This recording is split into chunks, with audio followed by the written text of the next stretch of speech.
മുൻപൊരിക്കലും ഉണ്ടായിട്ടില്ലാത്ത വിധം കേരളത്തിലെ സർവകലാശാലകളിൽ പുതിയ പുതിയ പ്രതിസന്ധികൾ ഉരുത്തിരിയുകയാണ്.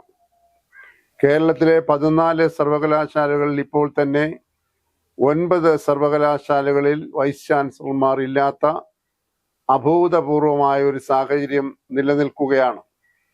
സാങ്കേതികമായ പല കാരണങ്ങളാലാണ് ഇപ്പോൾ അവിടെ മുഴുവൻ സമയ വൈസ് ചാൻസലർമാർ ഇല്ലാതെ പോയിരിക്കുന്നത്.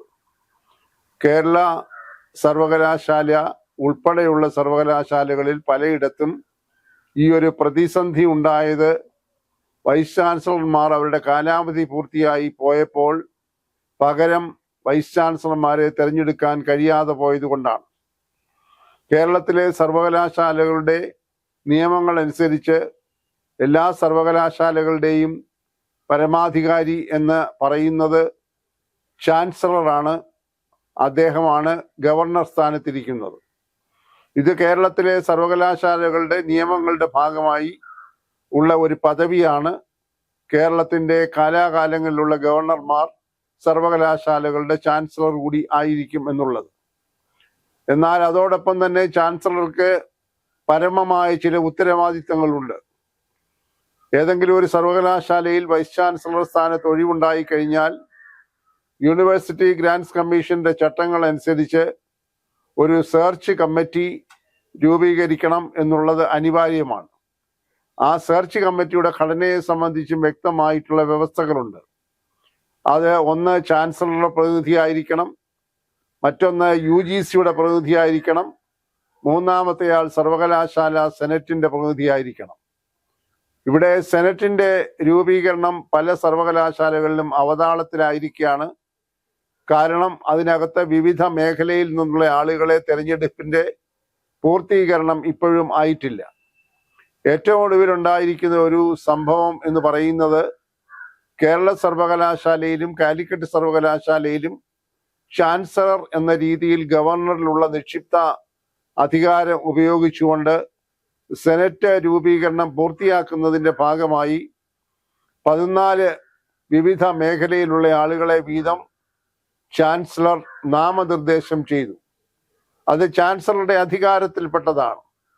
അധികാരത്തിൽപ്പെട്ടതാണെങ്കിലും അത് എങ്ങനെയാണ് ചെയ്യേണ്ടത് എന്നതിനെ സംബന്ധിച്ച് ചില കീഴ്വഴക്കങ്ങളുണ്ട്, ധാരണകളുണ്ട്, ചില ചട്ടങ്ങളുണ്ട്.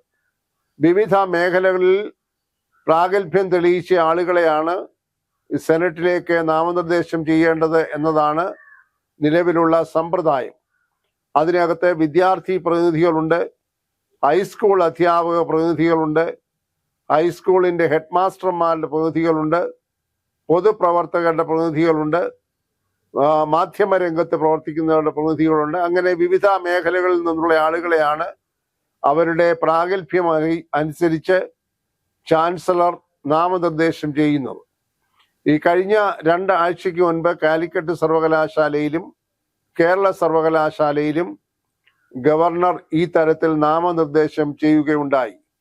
14 പേരെ നാമനിർദ്ദേശം ചെയ്തതിൽ കേരള സർവകലാശാലയിൽ 4 പേർ വിദ്യാർത്ഥികളാണ്. കാലിക്കറ്റ് സർവകലാശാലയിലും അതേ രൂപത്തിൽ തന്നെ നോമിനേറ്റ് ചെയ്തു.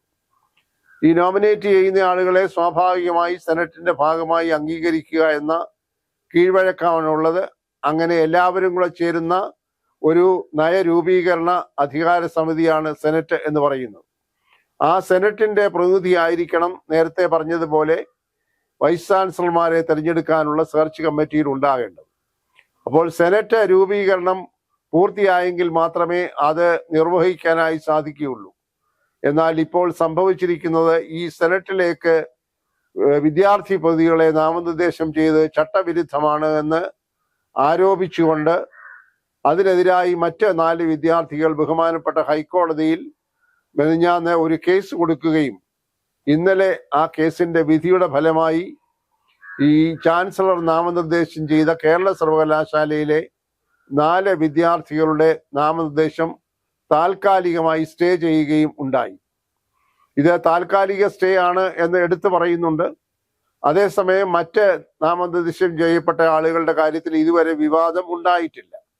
അപ്പോൾ ഈ വിദ്യാർത്ഥി പ്രതിനിധികളുടെ കാര്യത്തിലാണ് ഇപ്പോൾ വിവാദവും കേസും ഉണ്ടായിരിക്കുന്നത്. അത് അടുത്ത ആഴ്ച ഈ കേസ് വീണ്ടും പരിഗണിക്കുന്നതിന് മാറ്റിവെച്ചിരിക്കുകയാണ്. അവിടെ ഏതെങ്കിലും തരത്തിൽ ഇത് അസ്ഥിരപ്പെടുകയാണെങ്കിൽ സ്വാഭാവികമായി മറ്റ് 4 പേരെ വീണ്ടും നാമനിർദ്ദേശം ചെയ്യേണ്ടതായിട്ട് വരും. ഇവിടെ ഈ നാമനിർദ്ദേശം ചെയ്യപ്പെട്ട വിദ്യാർത്ഥികളെ സംബന്ധിച്ച് മറ്റൊരു പരാതി, ഇവരെ കുറിച്ച് മാത്രമല്ല, മറ്റ് ഗവർണർ നിർദ്ദേശിച്ചതായിട്ടുള്ള എല്ലാ ആളുകളെ പറ്റിയും പൊതുവെ ഉണ്ടായിരിക്കുന്ന ഒരു പരാതി, ഗവർണർ സ്വന്തം നിലയിൽ അദ്ദേഹത്തിന്റെ രാഷ്ട്രീയ താല്പര്യം പരിഗണിച്ചുകൊണ്ട് അദ്ദേഹത്തിന് ബന്ധമുള്ള രാഷ്ട്രീയ കക്ഷിയിൽ പ്രവർത്തിക്കുന്നതായിട്ടുള്ള ആളുകളെ മനഃപൂർവ്വം കണ്ടുപിടിച്ച് നാമനിർദ്ദേശം ചെയ്ത് ഈ സർവകലാശാല സമിതികൾ കാവ്യവൽക്കരിക്കുന്നതിനായി ചാൻസലർ ശ്രമിക്കുന്നു എന്ന ആക്ഷേപമാണ്. ഇത് കുറെ നാളുകളായി കേരളത്തിൽ ചർച്ച ചെയ്യപ്പെടുന്ന ഒരു വിഷയമാണ്. ചാൻസലർ തീർച്ചയായും ഒരു നിഷ്പക്ഷനായി പ്രവർത്തിക്കേണ്ട ആളെയാണ്. അവിടെ കക്ഷി രാഷ്ട്രീയത്തിന് അതീതമായി, പ്രത്യേകിച്ച് ഉന്നത വിദ്യാഭ്യാസ മേഖലയിൽ അതിന് തക്കതായ ആളുകളെ നാമനിർദ്ദേശം ചെയ്യുക എന്നതാണ് അദ്ദേഹത്തിൽ നിക്ഷിപ്തമായിരിക്കുന്ന പരമമായ ഉത്തരവാദിത്തം. എന്നാൽ അതെല്ലാം കാറ്റിൽ പറത്തിക്കൊണ്ടാണ് എന്ന ആക്ഷേപത്തിൽ ഈ കേരള ഗവർണർ ചാൻസലർ എന്ന പദവി ഉപയോഗിച്ചുകൊണ്ട് അദ്ദേഹം ചില പ്രത്യേക ആളുകളെ തെരഞ്ഞു പിടിച്ച് അദ്ദേഹത്തിന് താല്പര്യമുള്ള രാഷ്ട്രീയ കക്ഷികൾ കൊടുക്കുന്ന പട്ടികയിൽ നിന്ന് ആളുകളെ ബോധപൂർവം സെനറ്റിലേക്ക് നിയോഗിച്ചു എന്നുള്ളതാണ്. എന്തായാലും അത് വിവാദം ഉയർത്തിയിരിക്കുകയാണ്. ഈ വിവാദങ്ങൾ ഒന്നിനു പുറകെ ഒന്നായി വരുന്നത് കൊണ്ട് ആത്യന്തികമായി പ്രശ്നമുണ്ടാകുന്നത് സർവകലാശാലകളുടെ പുനഃസംഘടനയ്ക്കും വൈസ് ചാൻസലർ നിയമനത്തിനുമാണ്. പൂർണ്ണ അധികാരമുള്ള വൈസ് ചാൻസലർമാർ ഇല്ലെങ്കിൽ സർവകലാശാലയ്ക്കുണ്ടാകുന്ന നഷ്ടങ്ങൾ വളരെ വലുതാണ്. താൽക്കാലികമായി ചുമതലയേൽക്കുന്ന വൈസ് ചാൻസലർമാർക്കൊന്നും സർവകലാശാലയുടെ നയപരമായ തീരുമാനങ്ങൾ എടുക്കുന്നതിലോ വികസന പ്രവർത്തനങ്ങളിലോ വലിയ താല്പര്യമുണ്ടാകാറില്ല. കോടിക്കണക്കിന് രൂപ കേന്ദ്ര ഗവൺമെന്റിൽ നിന്നും UGCയിൽ നിന്നും സാമ്പത്തിക സഹായം ലഭിക്കുന്നതായിട്ടുള്ള സ്വയംഭരണ സ്ഥാപനങ്ങളാണ് ഓരോ സംസ്ഥാനത്തെയും സർവകലാശാലകൾ. അപ്പോൾ കേരളത്തിലെ നേരത്തെ പറഞ്ഞതുപോലെ വൈസ് ചാൻസലർമാർ, പൂർണ്ണസമയ വൈസ് ചാൻസലർമാർ ഇല്ലാത്ത 9 സർവകലാശാലകളുടെയും വളർച്ചയും പുതിയ വർഷത്തേക്കുള്ള കർമ്മ പരിപാടികളുമെല്ലാം ഒരർത്ഥത്തിൽ പറഞ്ഞാൽ സ്തംഭനാവസ്ഥയിലാണ്. അതിന്റെ ഉത്തരവാദിത്തത്തിൽ നിന്ന് കേരള സർക്കാരിന് ഒരിക്കലും ഒഴിഞ്ഞു മാറാനായി സാധ്യമല്ല. കാരണം സർക്കാരിൻ്റെ കൂടെ നിസ്സഹകരണം കൊണ്ടാണ് സർവകലാശാല സെനറ്റിന്റെ പ്രതിനിധിയെ ഈ സെർച്ച് കമ്മിറ്റിയിലേക്ക് ഉൾപ്പെടുത്താത്തത് എന്നതും ഒരു യാഥാർത്ഥ്യമായി നിൽക്കുകയാണ്. അവിടെ കേരള സർക്കാരും രാഷ്ട്രീയം കളിക്കാൻ ശ്രമിക്കുകയാണ്. സ്വതന്ത്ര അധികാരമുള്ള സ്വയംഭരണ അവകാശമുള്ള സർവകലാശാലകളെ ഗവൺമെന്റിന്റെ ഒരു വകുപ്പായി തരം താഴ്ത്താൻ ബോധപൂർവം നടത്തുന്ന ശ്രമങ്ങളും വളരെയേറെ പ്രതിഷേധത്തിന് വകവെച്ചിട്ടുണ്ട്. സെനറ്റിൽ മറ്റ് മണ്ഡലങ്ങളിൽ നിന്ന് വരുന്ന ആളുകൾ ബഹുഭൂരിപക്ഷവും ഇന്നത്തെ CPMന് അനുഭാവികളാണ് എന്നതാണ് മറ്റൊരു യാഥാർത്ഥ്യം. സെനറ്റിന്റെ ഉപരസമിതിയായിട്ടുള്ള ഭരണസമിതിയായ സിൻഡിക്കേറ്റിൽ പോലും നാമനിർദ്ദേശം ചെയ്യുമ്പോൾ സർക്കാർ ബോധപൂർവം തങ്ങളുടെ പാർട്ടിയിൽപ്പെട്ട ആളുകളെ തിരികെ കയറ്റുന്നതായ ഒരു സ്വഭാവമുണ്ട്, ഒരു പതിവുണ്ട്. അത് എല്ലാ സർവകലാശാലകളിലും ഗവൺമെന്റ് അത് ചെയ്തുകൊണ്ടിരിക്കുകയാണ്.